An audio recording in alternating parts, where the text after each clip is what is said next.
right, welcome everyone. We're so excited to have you. If you're joining us live, welcome. If you're watching this later, we're so excited to have you with us. My name is Melissa. I run the blog Probably at the Library, and I also own the Literary Assistant, where I work with authors as a virtual assistant for them. Today, I am so excited to have Janna MacGregor, historical romance author. You should not need an introduction if you are in Janna's group here watching. And then we also have Tara Galeano, who is a women's sexual empowerment coach. And today we're going to discuss women's sexuality and how it pertains to women today, touch a little bit about Janna's books and romance and how it kind of delves into women discovering themselves too. And then Janna will talk a little bit about her new book that's coming out, and Tara will tell us about her book, Rediscovering My Body, is the book that she has. There are links that you can find down below for extra information on both of their books. And let's go ahead and get started. So Janna, I'll jump to you first. If you want to tell us a little bit about why you chose to write romance. Well, I think it's probably because being an attorney in a previous life, it's very similar. And I'll tell you why. Because people walk into your law office and they have a problem and they are trying to find a solution. Any romance book that you pick up, there's a problem that they need to find a solution. And sometimes, well, normally there's an external problem, and then there's the internal problem within themselves that they can't quite overcome to,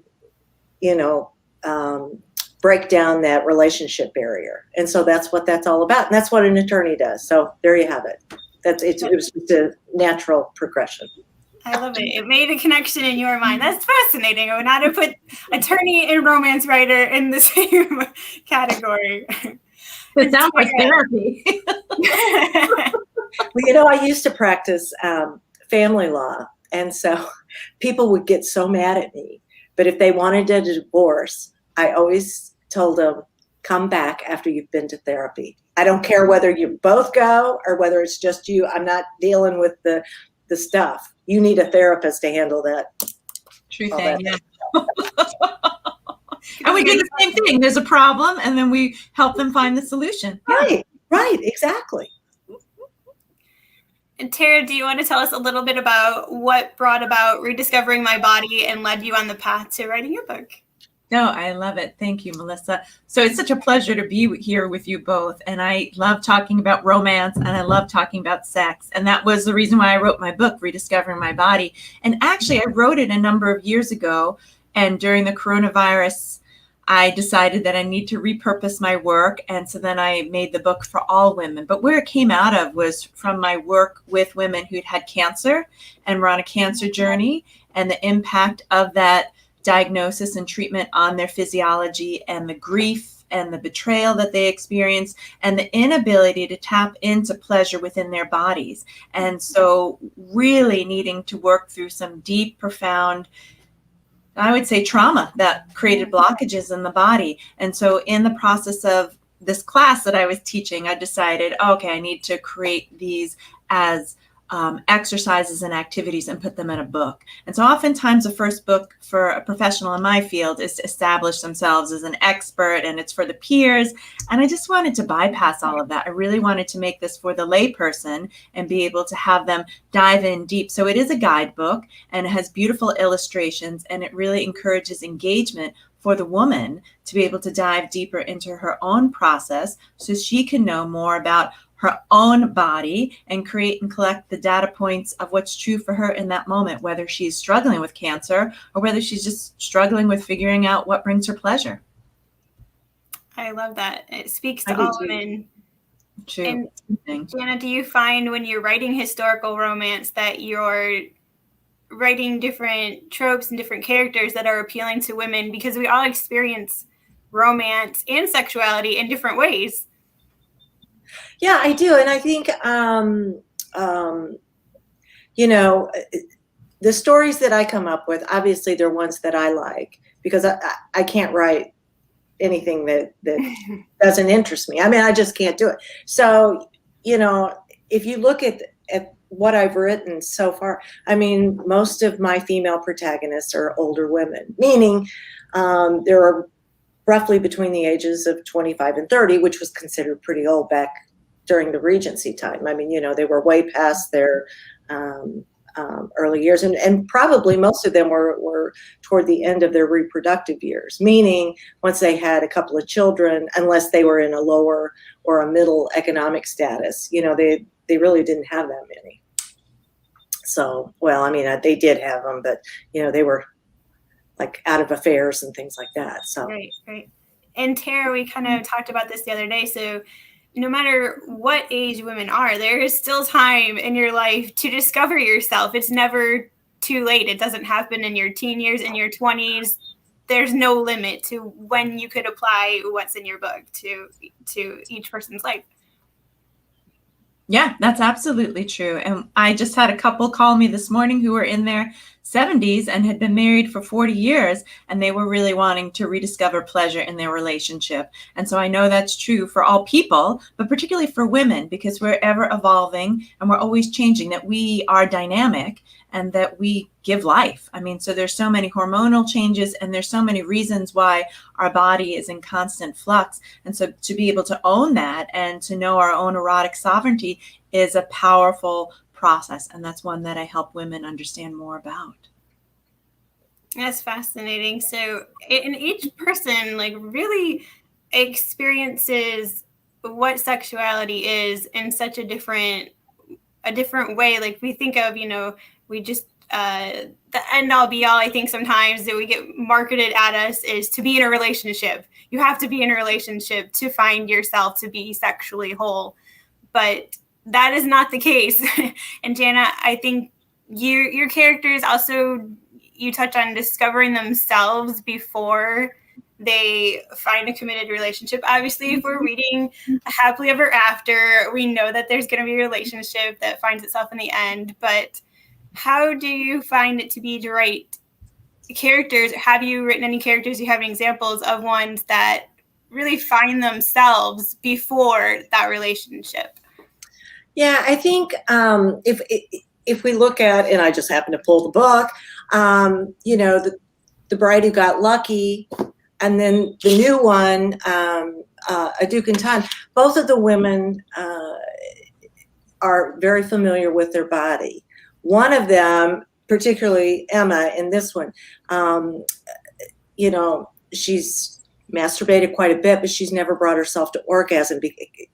And it's almost like she's holding herself back. She just can't quite do it, but she knows pleasure and she wants to explore that more. She wants to learn what her body is.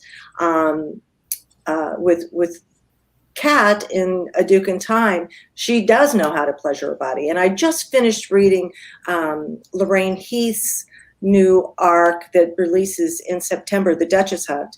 And I mean, that's Victorian times, and it's amazing. I mean, she talks about, the female protagonist taking care of herself, not necessarily really wanting to have that other commitment to a couple, to a male protagonist, the guy that's in there. She loves him, but she doesn't really want to marry him.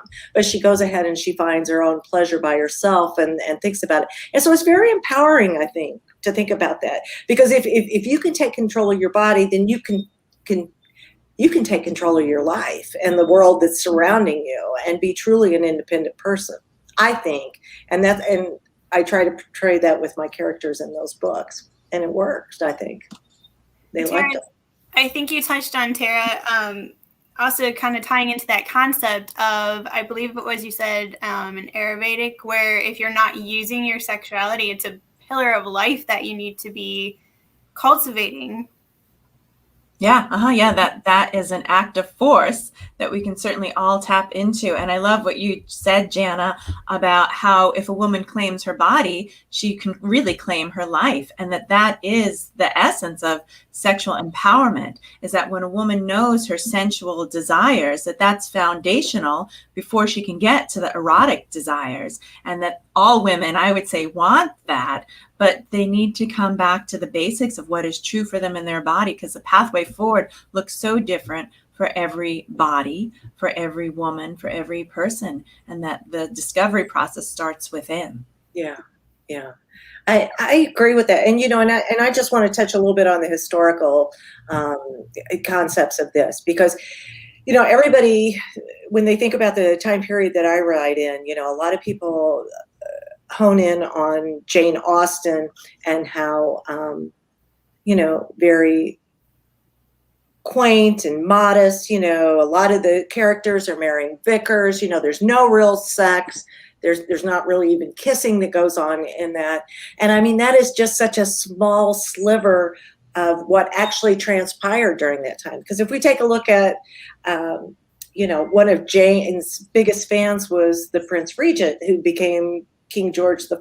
Well, this guy was like the biggest mess ever. He had mistresses. He had affairs with actresses, with his friends' wives. He was a huge gambler and lost tons of money. He was just, he was obese. I mean, he had a lot of problems, but he was, the Prince Regent who would become the king. Everybody felt that with men, particularly during that time, if they had sexual experiences outside of marriage, great for them. And there was even a belief back then, of course, they didn't know. They knew that conception happened when a man ejaculated within a woman, but they didn't really quite know the timing and the specifics and all this other type of stuff. But one thing that they believed that was erroneous was that a woman should orgasm to increase her chance of conceiving. And so, there is that idea that, the guys were going to try to help their wives have pleasure in the act so that they could get that heir and spare, or however many kids they wanted.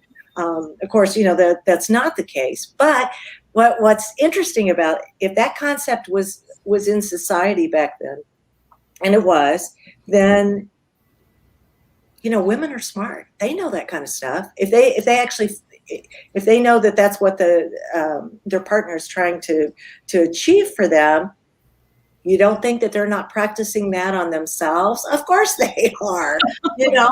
I mean, I just don't think that there's, yes, the upper society was probably much more circumspect, but the middle and lower classes, no, not necessarily. So that's my spiel, and I'm sticking to it. So I love it. And also we see that we kind of, I think, into a bubble of our own society of what's acceptable, instead of looking to the past and seeing that there was, other generations with a lot more sexual freedom, and it ebbs and flows throughout history, and that it's important for us to be educated about who we are and our bodies. Tara, do you see people being hesitant to learn about their bodies or being accepting of it? How do they perceive this notion of sexual empowerment? But Janna, again, I love what you were saying, because it makes me think about the torture devices that women use for masturbation during that time period. And it's like, they look really scary. So I just want to mention that. Yeah. Well, there's a, and I'm sure you guys have heard this, do you dress right or you dress left when a man is being, fitted for a pair of pants during those times? Mm-hmm. And, obviously it depends upon, where the penis is going to rest, on which side, where the fasteners are for getting the pants on and off. There was a device that men would wear that had like little pins in it to keep them from getting, erect in the middle of a social gathering. They wore those things, and I was just like, oh my God, torture device. Yes, that's exactly it. So that it wouldn't scare the ladies. I love it. So it's equal opportunity, men and women. Yeah. But Melissa, I did want to get back to your question. I do think that there is a hesitation. I do think that women are not as fluent in speaking about sex and sexuality or claiming their desires as I would have thought at this point in our day and age, and certainly, it's a water that I swim in. So what I know is a lot different than what other people are talking about. But what I perceive from my clients and the women that I work with is that there's a lot of difficulty in claiming their pleasure and claiming their desire. And certainly self-pleasure is one of the best ways to be able to identify and articulate that to a partner. And oftentimes what I see, unfortunately, is that there's a performative paradigm, is that if a woman is in a partnership, particularly if she's in a heterosexual couple, that she then desires to get fixed. And so she comes and seeks my services because she feels like there's something wrong, or if she feels like there's something that she should be expecting or longing or wanting that she does not desire. And that because of that dormant desire, she wants to become activated, but she does not want to do that for herself. Oftentimes it is for the pleasure of her partner. And that is a big fallacy. And I do mean fallacy, because then the woman is not claiming her desire for herself. And that's where desire always needs to begin, is that we need to claim it for ourselves so we can bring it forward in a powerful and meaningful way. And it's not a one size fits every person either. I'm sure you have clients coming seeking different things that they're looking to do within their sexuality. True thing. Yes. Mm-hmm. Yeah. Janna, I would love to touch a little bit about it just brought back a comment that I saw on Instagram, ties in with Tara, talking about looking to find yourself for the purpose of another person. And I see comments being left on people saying that the only reason that women are reading historical romance is because it's their version of pornography. I'm sure you knew where I was going with this. How do you feel about women reading historical romance? Obviously, you're an author. And what do you say to people that think it's a form of pornography when it's really just about appreciating sexuality? Yeah, I'm always kind of dumbfounded when people say that, because I always think back to when I first started dating, and particularly with my husband. That part of the relationship is just, that's what really kind of cements everybody together. And we had talked about this before the other day, as Sarah McLean and Tessa Dare even say, when a couple are together and they're getting ready to have sexual relations of any type, it's one of the most intimate and most vulnerable times of their time together. And so if we're looking at that, that shows trust. How can you have a romance if you don't have trust? And granted, there's nothing wrong with closed door romances, etc. We all have our own tastes and things like that. I guess I just believe that it's important in my romances that I have it. That's what makes it believable for me. And so that's what I like to write. And I like to show those characters in those moments, because a lot of times if you read particularly like some of these later ones, it's the women that are the ones that initiate the sex. The women are the ones that are saying, if we're going to go forward in this relationship, we've got to, become more intimate with one another. So I guess that's it. So is it pornography? We're always going to have that, just like we're going to have people that say, oh, these are bodice rippers, even today, which, Tara, I don't know if you read romances back in the 80s or 90s, but a lot of times they would call that, because there were a lot of consent issues, whether, it appeared, and so that's what part of the thing is. But no, I believe it's all part of a healthy life. So that's what I like to write about. I don't know if I answered your question or not. I kind of got up on my soapbox. So. You did. And your romances are doing a beautiful job showing consensual relationships and healthy relationships, where I think you even starting to explore more. It might just be in the learning process of pleasuring the other person without going all the way, and just exploring their body and getting to know them, and what makes them feel fulfilled, what makes them happy. It all is about the relationship building process, and whether it's for yourself and learning your own body, or as a couple and learning each other's bodies. Tara, how do you handle vulnerability? Janna said the word really jumped out at me, of people coming to you and feeling vulnerable and wanting to find help. What would you tell them to do if they are feeling like they're too nervous to do that next step? Yes, yeah. And I love that. I think that's a great question, because I think coming to therapy is just a very courageous act that one can commit for themselves and for their partner if they're in a partnership. And that the opportunity is to look at what is the ultimate goal, like what would make this successful treatment in terms of the coaching, and then also what is something that you're willing to do that puts you out of your comfort zone, because that's where we need to begin.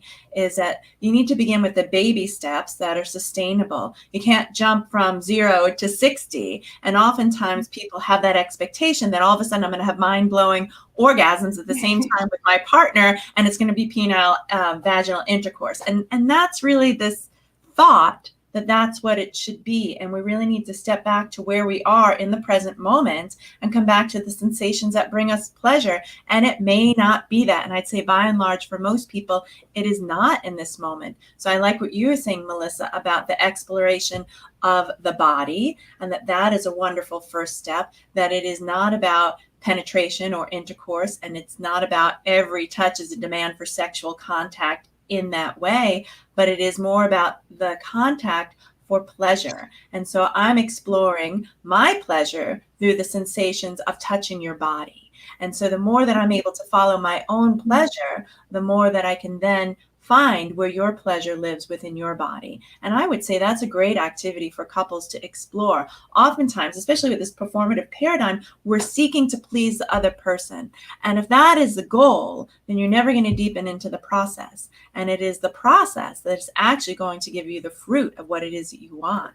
And so to follow your own pleasure is to give yourself great permission and to show up really vulnerably. Because if you're even thinking about your other partner's pleasure, then you don't have to worry that you're being too selfish. You don't have to worry that you're taking too much, because you've been so ingrained in pleasing the other person that you don't have to worry about that. So really taking charge of your own pleasure would, I would say, for most people, be a huge erotic turn on for the partner.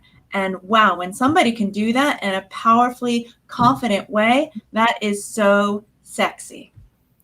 I love that. Very well said. Thank you. Yeah, and Janna, I think you guys are both saying words that are just jumping out at me. You talked about permission, and I think one of the things that I feel with reading romance is seeing other couples in healthy relationships, and it, as the reader, and why I believe we need these type of books, is that it gives you permission to try new things, because you might read something in a romance that you hadn't thought of doing before, and you see it plays out in their experience. Even though this is a fictional couple, it gives you permission by seeing someone else doing it. Maybe if you're uncomfortable talking to your friends about things, or you don't have a huge group of friends, or right now where everyone's, mostly staying at home, you find new ways to express yourself through these fictional characters in your own relationship. I hope that makes sense. Absolutely. And do women ever come to you saying that they find this to be true from reading your books, that it helped them find themselves sexually because of discovering it? No, but I've had people tell me that I write great sex scenes. I mean, and so for me, that's probably, I think as women, it's hard to talk about sex with other women. I really do. And I think that,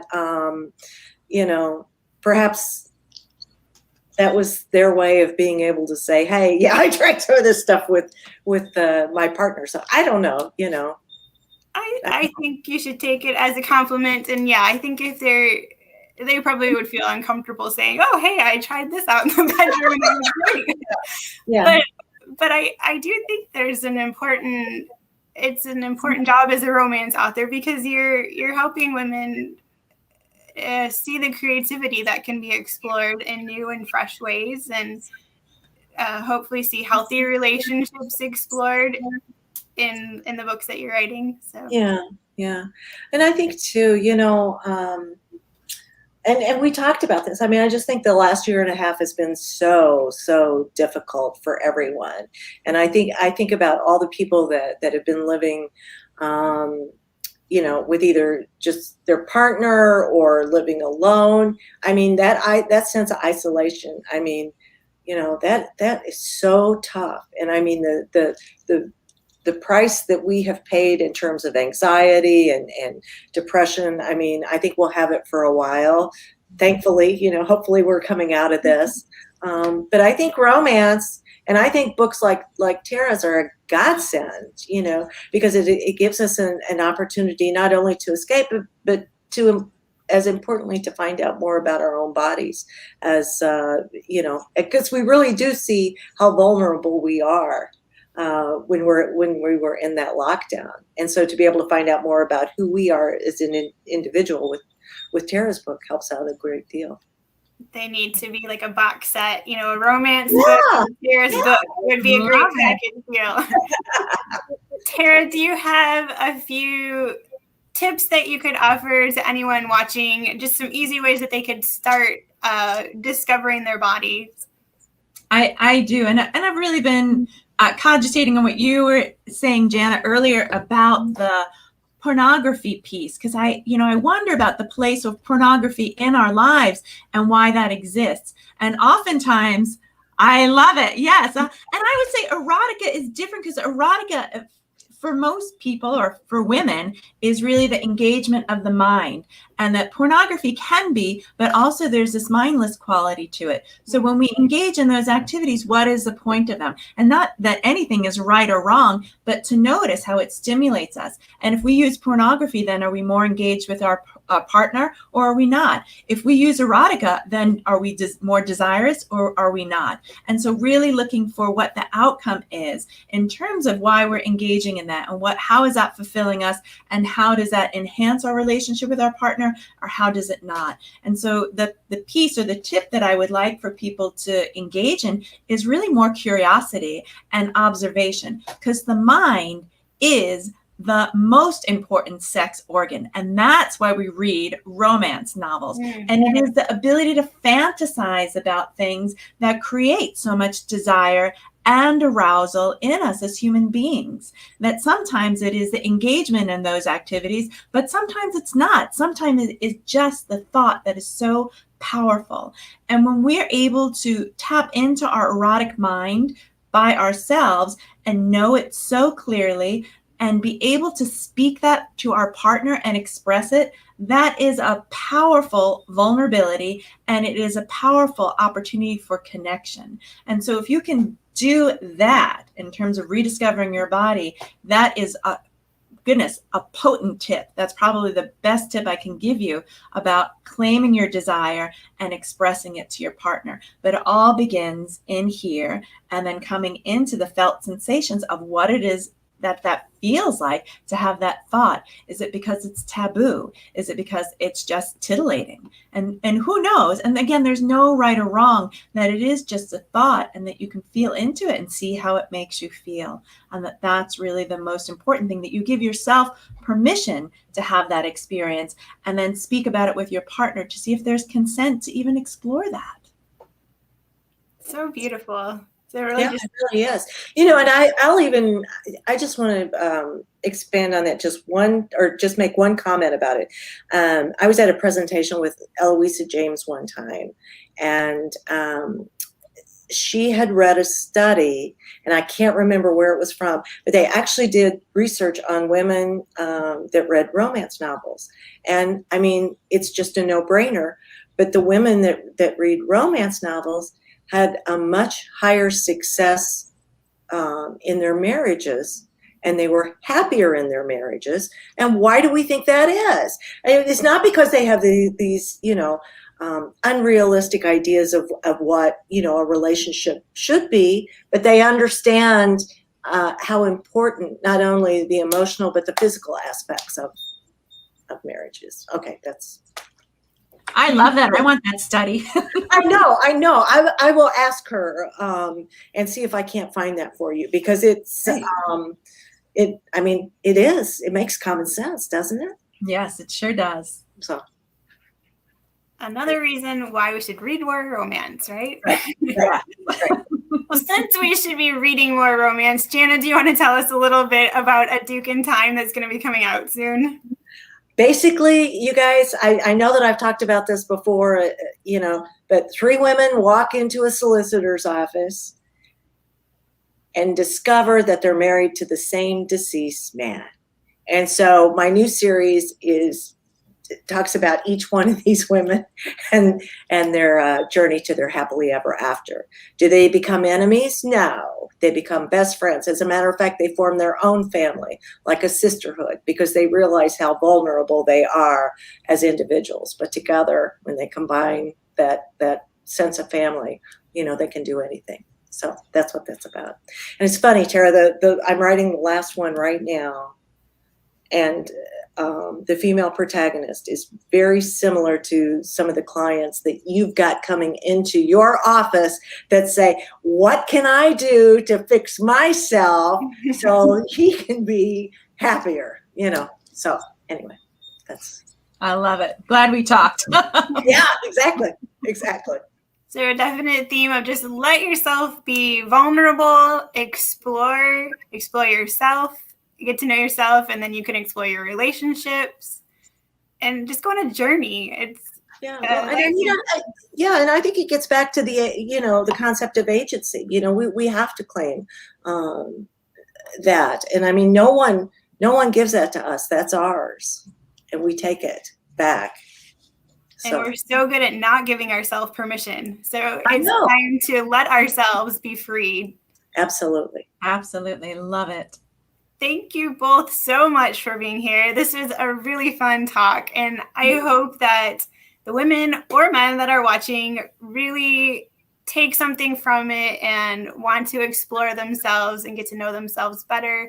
If you have any friends you think would benefit from watching it, feel free to share with them. As I said before, the links are down below if you would like to grab Tara's book, and you can grab Janna's book. They are both generously offering some giveaways, so please make sure you leave a comment and you will be automatically entered in the giveaway. I think we'll give it a week's time because I know some people are busy. They can catch up and watch it, and then we will announce a winner. I'm sure, Janna, we can put it on your Facebook and Instagram and all of that, and Tara will do the same on yours. And thank you again, both. It was so much fun to speak with both of you. It was a blast. Thanks. Yeah, thanks so much. Bye. Bye-bye.